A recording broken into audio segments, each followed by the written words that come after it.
ang Ginoo, maayo kay mabalantay, di siya makaako sa pagsudong sa mga karnero nga gutom.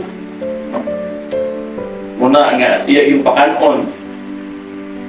Pero sa iyang pagpakaon, iyang gigamit ang katakos, no? Sa kinayahan. Iya gigamit ang katakos sa mga apostoles. Pinaagi sa pagpangita o pagkaon.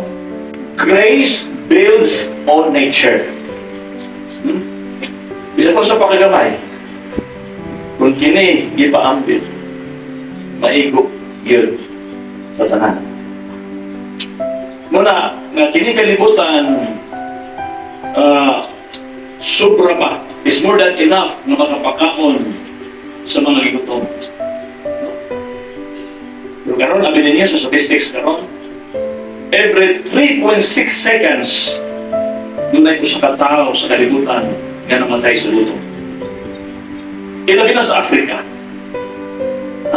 Imagine, every 3.6 seconds na ay namatay na tao sa gutom.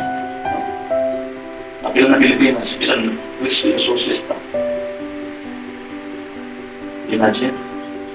Pero ang kalibutan, more than enough nga makapagkaon sa tanang tao sa kalibutan. Amen. Kaya ginising niya sa Ginoo ang kalibutan na makaigo yun sa panginahanglan sa tanang tao sa kalibutan. Ang pagkaroon na amay na namatay sa gutom, nga naman nagigutom tungod sa kahakog o kadaho sa tao.